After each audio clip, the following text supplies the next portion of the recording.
verset 16 dit ceci. Mais lorsque les cœurs se convertissent au Seigneur, le voile est ôté. Alléluia. Je ne sais pas quel voile, n'est-ce pas, qui avait pris autorité.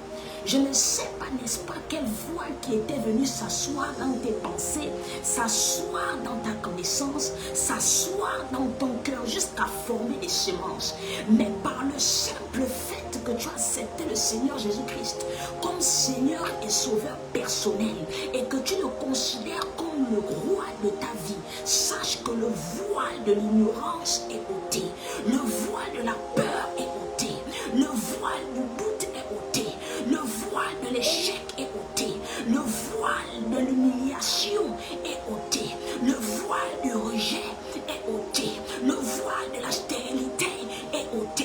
Quel est ce voile qui est venu s'asseoir? Quel est ce voile qui est venu s'imposer?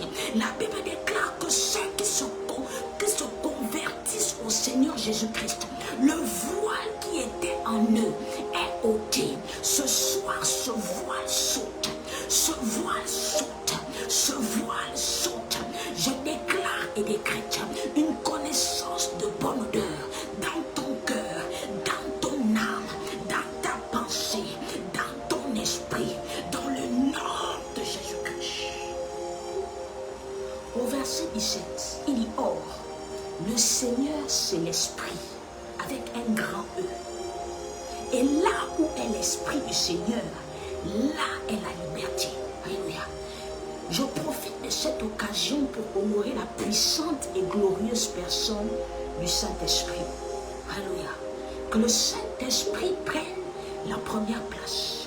Que le Saint-Esprit s'assoie en ces lieux. Que le Saint-Esprit crée la liberté où il y a la captivité. Quelle que soit la captivité, quel que soit le manque, ce soir même, le Saint-Esprit crée la liberté totale et parfaite. Que ce soit dans ta famille, que ce soit dans ta nation, que ce soit dans ta génération, que ce soit dans ta vie, ce soir même, il y a la liberté. La Bible déclare que celui qui croit en Jésus-Christ, des eaux vives couleront de son sang. Quelle est cette eau vive? Je déclare que ce soir, il y a la liberté dans le nom de Jésus-Christ. Alléluia. Le thème du message de ce soir, alléluia, c'est notre soirée d'enseignement et de conseil prophétique. Alléluia. Le thème du message de ce soir, c'est le temps de la promesse Zoé. 2 points, vivre les réalités de la vie éternelle. Alléluia. Beaucoup de personnes croient que la vie éternelle s'exerce seulement après la mort, ou pendant que nous allons aller au ciel, ou pendant que nous n'aurions plus de vie. Mais sachez que la vie éternelle commence maintenant. La vie éternelle s'applique alors que nous sommes vivants. Depuis le jour où tu as accepté le Seigneur Jésus-Christ comme Seigneur et Sauveur personnel, tu dois comprendre que vivre les réalités de la vie éternelle te permettront, n'est-ce pas, de rester dans une atmosphère de reconnaissance, dans l'atmosphère qui te permettra, n'est-ce pas, de te rappeler de ce que ton Dieu dit, de ce que tu entends, de ce que tu as vu, de ce qui a été proclamé. Vivre les réalités de la vie éternelle ne se limite pas seulement à dire oui, j'attends de mourir pour la vivre, j'attends de mourir pour qu'il y ait une manifestation. Non, ce que nous oublions, c'est que le Seigneur veut impliquer sa vie dans notre vie. Le Seigneur veut manifester sa vie dans notre vie. La Bible déclare dans Jean 3 qu'afin que quiconque croit en lui ne périsse point, mais ait la vie éternelle. Donc cela signifie qu'il y a des choses sur cette terre qui a la capacité de te faire périr. Mais lorsque Christ est là, lorsque Christ habite là, lorsque Christ a son adresse là, tu ne peux avoir que la vie. Tu ne peux que vivre la vie.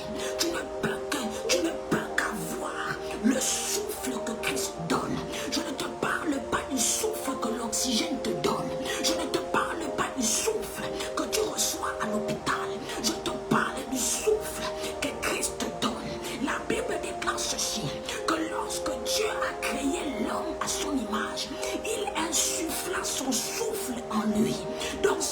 signifie que depuis le jour où tu as été créé, il y a une partie du souffle de Dieu que tu as reçu.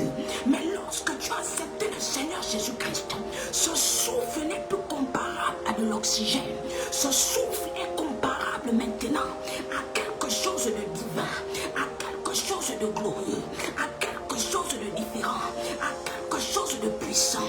Je te parle de la vie éternelle. Je te parle de la vie Zoé. Lorsqu'il y a la mort, la vie Zoé implique la vie. Lorsqu'il y a la destruction, la vie Zoé implique la vie. Lorsqu'il y a la perte, la vie Zoé implique la vie. Je ne te parle pas de la vie que les médecins sont capables de truquer. Je parle de la vie, dans la vie. Je parle de la vie, dans la vie. Oh, on t'a dit que c'est impossible.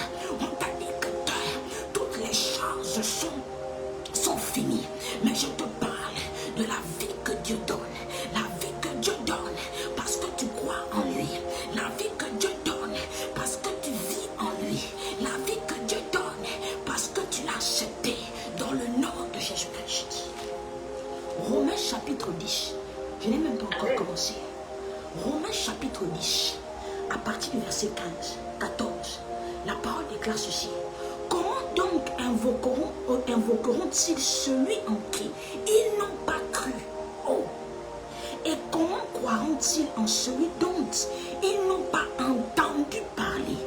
Et comment en entendront-ils parler s'il n'y a personne qui prêche? Et comment y aura-t-il des prédicateurs s'ils ne sont pas envoyés? Selon qu'il est écrit qu'ils sont beaux les pieds de ceux qui annoncent la paix, de ceux qui annoncent la bonne nouvelle. Ce soir, je suis venu t'annoncer la bonne nouvelle parce qu'il y a quelqu'un qui m'a envoyé. Ce soir, je suis venu t'annoncer la bonne nouvelle parce qu'il y a quelqu'un qui m'a mandaté. L'apôtre Paul dit, comment est-ce qu'ils prêcheront alors qu'ils n'ont pas été envoyés? Comment est-ce que les gens vont entendre alors qu'il n'y a pas de prédicateur? Ce soir, le Seigneur cherche un prédicateur.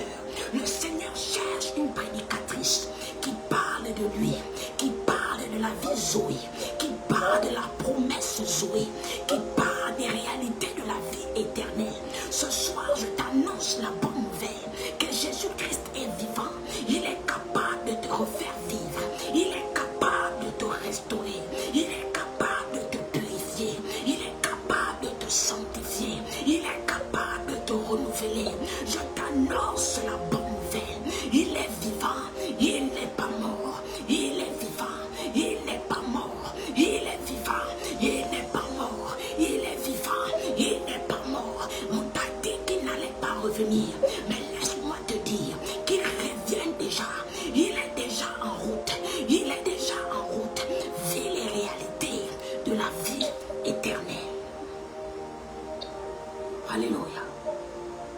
Lorsque l'homme de Dieu pouvait prêcher la dernière fois, il parlait de la foi. Amen. L'une des premières réalités, je vais juste un backing avant que nous rentrons, n'est-ce pas, dans les autres points. Alléluia. Vivre les réalités de la vie éternelle, il le disait la dernière fois, c'est marcher selon la foi. Mais quel type de foi? Ce dont nous avons entendu. Mais de qui dont nous avons entendu? La Bible déclare dans le livre de Romains chapitre 10 à partir du verset 17. Ainsi la foi vient de ce que l'on entend. Et ce que l'on entend vient de la parole de Christ. Ce que l'on entend vient de la parole qui sort de la bouche de Christ. Tu es affligé, tu es rejeté, tu es humilié. Pour vivre les réalités de la vie éternelle dans l'humiliation, dans le rejet, dans le succès, il faut que tu vives en fonction de ce que tu entends de la bouche de Christ. Christ ne peut pas parler si tu ne l'entends pas. Christ ne peut pas agir si tu ne l'entends pas. Il dit que la foi se manifeste, la foi s'établit, pas des choses que l'on voit, pas des choses, n'est-ce pas, qui s'agitent, mais de ce que l'on entend. Mais de qui devons-nous entendre ces choses? Nous devons entendre ces choses de Christ. Donc cela signifie que lorsque le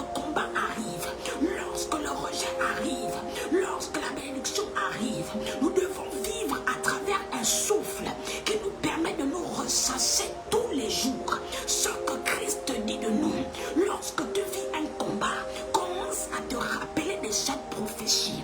Lorsque tu vis un manque, commence à te rappeler de cette promesse. Commence à entendre, commence à te ressasser, commence à te souvenir.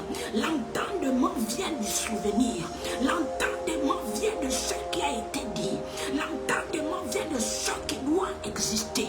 La Bible déclare que le Seigneur ne proclame pas une parole sans l'accomplir. Si elle ne s'accomplit pas, attends-la, mais continue de te ressasser de ce souvenir.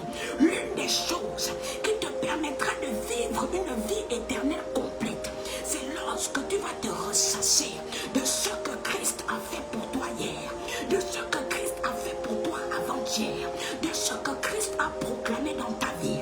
On t'a dit que tu auras une grande destinée. Ce n'est pas parce que tu traverses des difficultés que cette destinée ne vient pas, que cette destinée n'est pas en route. Tu ne fais que vivre le processus. Mais sache que vivre la vie éternelle n'est pas un jeu de cuir. Vivre la vie éternelle, ce n'est pas le PMG. Vivre la vie éternelle, ce n'est pas le jeu de cartes. Vivre la vie éternelle, ce n'est pas un jeu de hasard. Tu dois véritablement impliquer à ta conscience que Christ doit être là. Christ doit être là. Christ doit être là. Christ doit être là. Il doit être dans ton cœur. Il doit être dans ta pensée. Il doit être dans ton esprit. Il doit être dans ton âme. Est-ce que je parle à quelqu'un ce soir? J'ai comme l'impression que tu n'entends pas. Alléluia.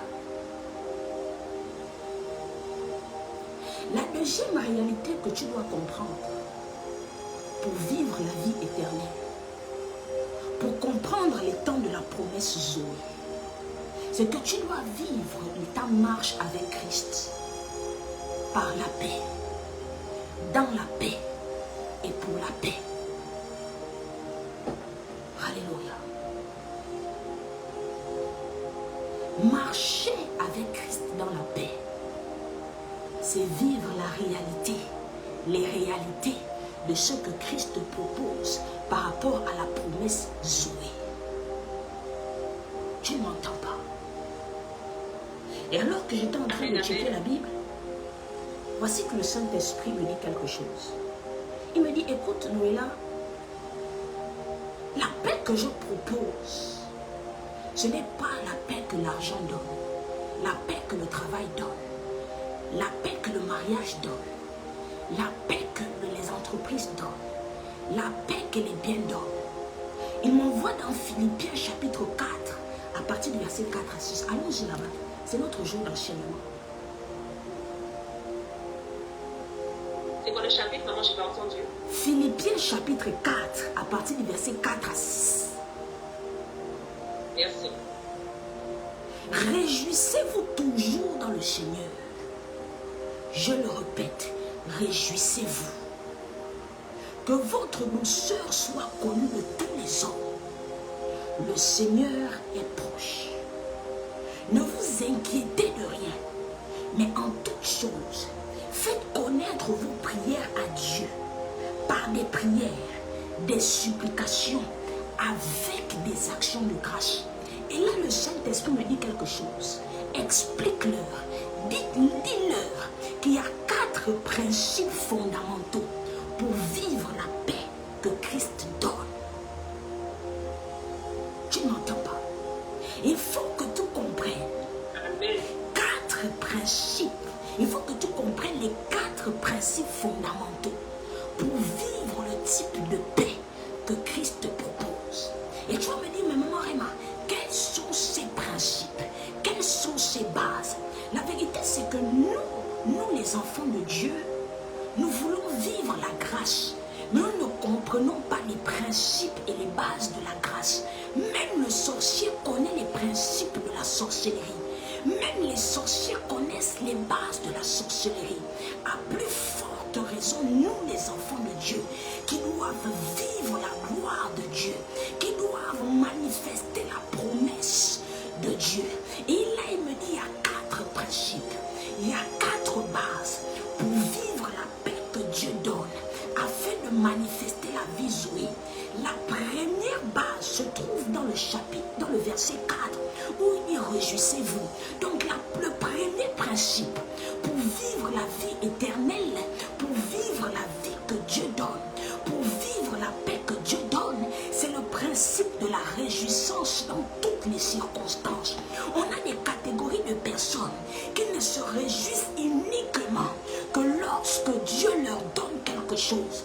Penses-tu que si tu ne te réjouis que lorsque Dieu te donne quelque chose, que lorsque Dieu te bénit, que lorsque Dieu manifeste quelque chose de grand, ta paix ne sera que limitée? La vérité, c'est que nous, chrétiens, nous ne vivons pas complètement la paix de Christ parce que nous limitons la paix. Nous disons que nous devons seulement avoir la paix lorsque Christ nous bénit, lorsque Christ répond à nos prières, lorsque Christ manifeste quelque chose de grand. Mais la Bible déclare ceci: réjouissez-vous toujours. Que votre réjouissance ne soit pas selon les bénédictions, mais votre réjouissance doit être dans toutes les circonstances. Que je traverse le malheur, que je traverse le bonheur, que je traverse la peine, que je traverse la joie, que je traverse l'abondance, que je traverse la tristesse. L'apôtre Paul dit ceci: je connais être dans la joie parce que j'ai vécu dans l'abondance, j'ai vécu aussi dans le manque. L'abondance et le manque ne peuvent pas m'éloigner. L'abondance ou le manque ne peuvent pas me distraire. Beaucoup de chrétiens sont distraits dans leur paix. Ils se disent que pour avoir la paix, je dois uniquement être béni. Pour avoir la paix, je dois uniquement recevoir quelque chose. Pour avoir la paix, je dois uniquement avoir une voiture. Non, non, non, non. Christ dit ceci: que tu sois dans la joie, que tu sois dans le malheur, que cela ne dépende pas de la paix que je te donne. La paix que je te donne doit exister dans toutes les circonstances. Que je te bénisse, que je te maudisse, tu dois vivre dans la paix. Oh, que tu marches dans la malédiction, que tu marches dans la bénédiction. Je te demande de te réjouir. Et dit réjouissez-vous toujours dans le Seigneur. Et dit réjouissez-vous toujours. Réjouissez-vous toujours. Votre réjouissance ne doit pas dépendre du contrat que tu as signé. Ah, ta réjouissance ne doit pas dépendre de la bonne nouvelle de mariage que tu as reçue. Parce que le mariage peut partir. Est-ce que tu seras toujours dans la paix? Les enfants peuvent partir. Est-ce que tu seras toujours dans la paix? Les études peuvent partir. Est-ce que tu seras toujours dans la paix? Les finances peuvent finir. Est-ce que tu seras toujours dans la paix? On peut tout enlever, comme tout a été enlevé à Job. Est-ce que tu seras toujours dans la paix? Le Seigneur Jésus-Christ dit: je te donne la paix. Et le type de paix que je te donne pour vivre la promesse Zoé, pour vivre la vie Zoé, tu dois te réjouir. Tu dois te réjouir. Tu dois te réjouir. Est-ce que je parle à quelqu'un qui se réjouit ce soir? Oh, je ne sais pas ce que tu traverses. Je ne sais pas ce qu'on t'a dit. Je ne sais pas ce qu'on t'a proclamé. Tu vas me dire: maman Réma, tu ne peux pas comprendre ma douleur. Tu ne peux pas comprendre mon mal. Sais-tu ce que moi, maman Réma, je vis? Mais je suis toujours en train de me réjouir. Je me réjouis toujours parce que demain sera meilleur. Sais-tu ce que Christ a vécu? Mais il était toujours en train de se réjouir. Sais-tu ce que Christ savait qu'il devait vivre? Mais il était toujours en train de se réjouir. Même si tu sais ce que tu dois vivre, de bien comme mal, continue de te réjouir. Il y a Dieu dedans. Il y a Dieu dedans. Vivre les principes de la vie éternelle, c'est payer un prix. C'est payer un prix. C'est payer un prix. Tu dois te réjouir en tout temps dans le Seigneur. Je ne parle pas à quelqu'un ce soir. Alléluia. Le deuxième principe que tu dois comprendre, c'est que tu dois vivre la bienveillance. Alléluia. Que la bienveillance que tu donnes ne soit pas pour une catégorie de personnes. Parce que oui, il y a des personnes qui sont bienveillantes uniquement pour une certaine catégorie de personnes. Tu ne m'entends pas. Pour vivre la paix de Dieu, vous allez constater qu'il y a certaines personnes, pour être en paix, ils doivent aimer les autres. Tu ne m'entends pas. Il y a plusieurs personnes, après avoir fait du bien, ils ressentent une paix divine. Ils ont fait la paix à un homme. Ils ont fait le bien à un homme. Ils ont rendu le bien à un homme. Mais subitement, la paix qu'ils reçoivent, ce n'est pas la paix que la nourriture donne, mais ils reçoivent à l'intérieur d'eux une paix du ciel. Je suis en train de te parler des principes qui te feront vivre la paix par la promesse Zoé. En fait, lorsque Christ faisait quelque chose de bien, lorsque Christ était bienveillant, il avait toujours une paix. Alléluia. C'est pour ça qu'il pouvait dire dans Jean chapitre 14, à partir du verset 27, la paix, je vous laisse ma paix, je vous donne ma paix. Je ne vous donne pas la paix que les hommes donnent, parce que la paix que Christ avait, c'était une paix divine, c'était une paix glorieuse, c'était une paix royale, une paix capable de créer le surnaturel, une paix capable d'accomplir quelque chose de puissant. Christ, même lorsqu'il était dans les problèmes, même lorsqu'on l'insultait, même lorsqu'on le calomniait, il vivait dans la paix parce qu'il aimait aimer les autres. Il aimait avoir compassion des autres. Maman Réma, comment est-ce que je dois vivre dans la paix? Comment est-ce que je dois marcher dans la paix que Dieu veut? Oh, aime les autres, aime ton prochain, sois bienveillant, appelle ton frère, appelle ta soeur, exerce la bienveillance et tu verras si tu ne vis pas la paix, la promesse Zoé.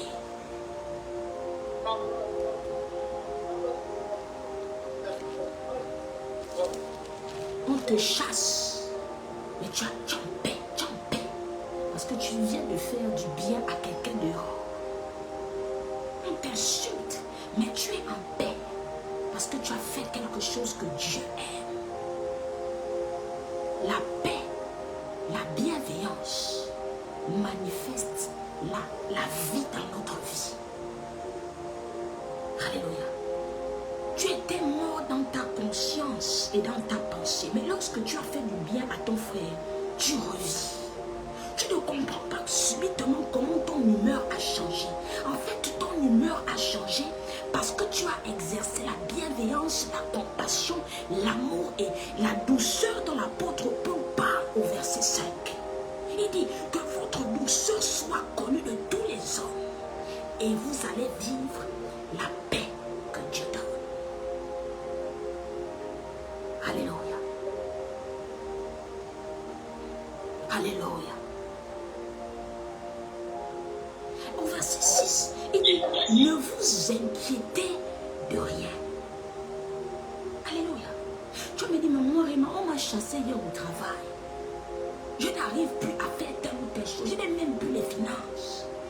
Comment tu me dis que je dois m'inquiéter de rien? Mais je ne te demande pas de ne pas penser. Mais je te demande de ne pas t'inquiéter parce que Christ est au contrôle.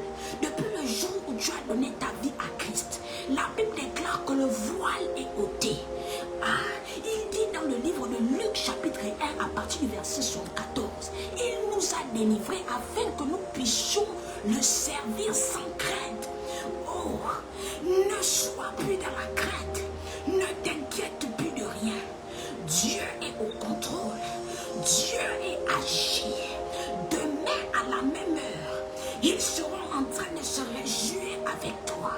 Demain à la même heure, ceux qui te pointent du doigt diront, oh, quelle joie as-tu, quelle paix as-tu, quelle abondance as-tu, parce que tu as tout donné à Christ, parce que tu as impliqué Christ, parce que tu as intronisé Christ. Je te dis quelque chose ce soir, que vivre les réalités de la vie éternelle sont si dures que j'ai déjà Christ en moi, j'ai déjà Christ avec moi, j'ai déjà Christ sur moi. Je ne m'inquiète de rien parce que celui qui est à l'intérieur de moi est plus fort que ce qui est dans le monde, est plus fort que celui qui est dans le monde, est plus fort que les compromis qu'on me propose, est plus fort que la pauvreté, est plus fort que l'échec. Ne t'inquiète derrière. Tu fais la promesse Zoé. Ne t'inquiète derrière. Tu fais la vie Zoé. Oh!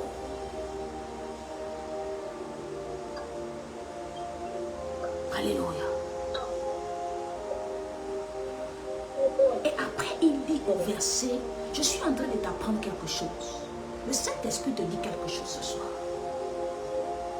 Comment marcher dans la paix que Christ te donne? Il dit, mais en toute chose, faites connaître vos besoins à Dieu. Alléluia.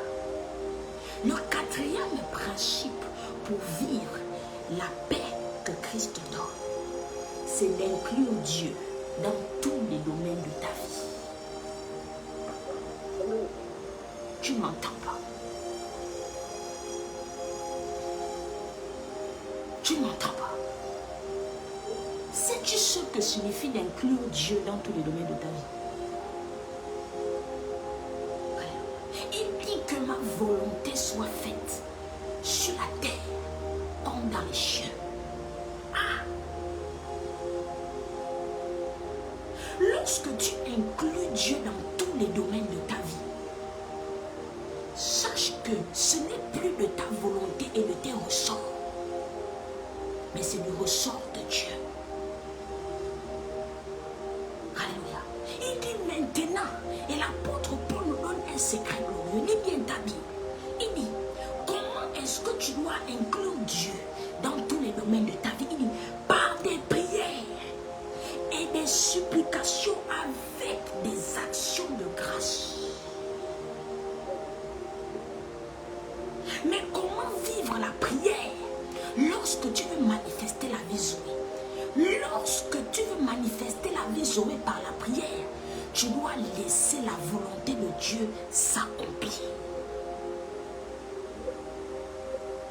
Tu ne m'entends pas. Après avoir prié, il y a une autre vie. Après avoir prié, il y a une autre dimension. Après avoir prié, il y a une autre élévation. Après avoir prié, il y a une autre connaissance. Après avoir prié, il y a une autre réma. Et cette réma te dit ce soir que tu dois laisser Dieu travailler.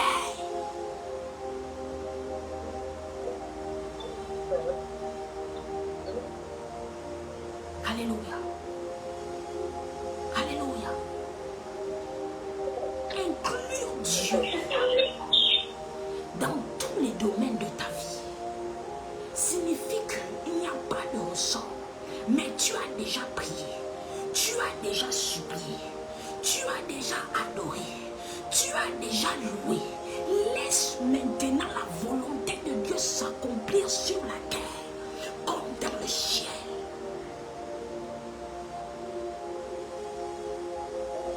Tu ne peux pas être au contrôle des choses que tu ne peux pas gérer. Écoute, bien aimé, lorsque nous avons donné notre vie à Dieu, sachons déjà qu'il y a des choses dans nos vies que nous ne pouvons plus gérer. Oui, il y a des choses que toi tu vois en tant que chrétien, tu dis, ça ce n'est pas mon domaine. Ça là, il n'y a que Christ, il n'y a que Christ, il n'y a que Christ. Donc j'inclus Christ. Il n'y a que Dieu, il n'y a que Dieu, il n'y a que Dieu.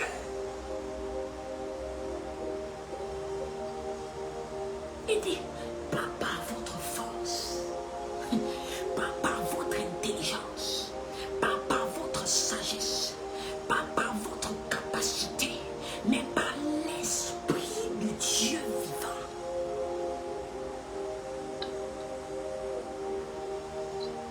Alléluia. Le problème avec nous les chrétiens, c'est qu'on inclut seulement Dieu pour une catégorie de choses. Oh Seigneur, je t'inclus dans mon mariage, je t'inclus dans mes études, je t'inclus dans mes finances. Mais tu ne vas pas dire, Seigneur, je t'inclus dans le choix du conjoint. Tu ne vas pas dire ça.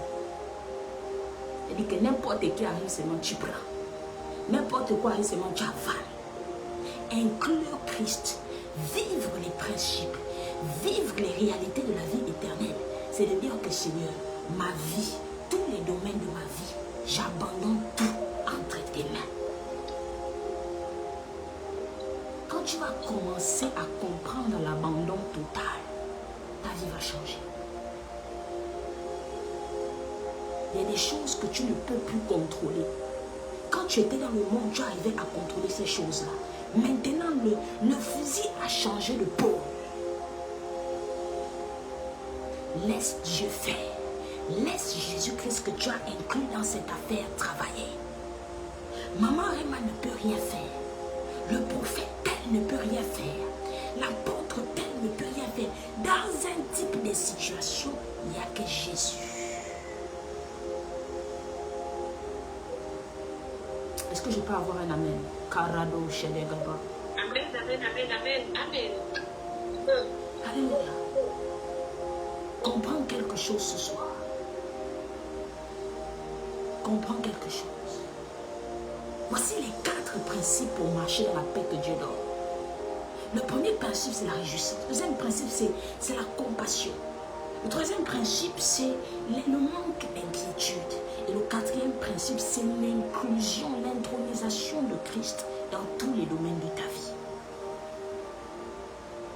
Quand tu dis, ah, Dieu au contrôle, mais toi, tu es encore en train de chercher comment tu vas faire pour créer quelque chose, alors que tu as dit Dieu au contrôle. Ah! Ne dis pas une chose, et puis tu fais son contraire. Dire que Dieu est au contrôle, c'est dire que non, là non, je ne peux plus rien faire. C'est lui. Est-ce que tu as déjà vu 2 capitaines dans un bateau en train de diriger le bateau comme ça, qu'un conduit, l'autre conduit, un conduit le volant à gauche, l'autre à droite? Non! Il doit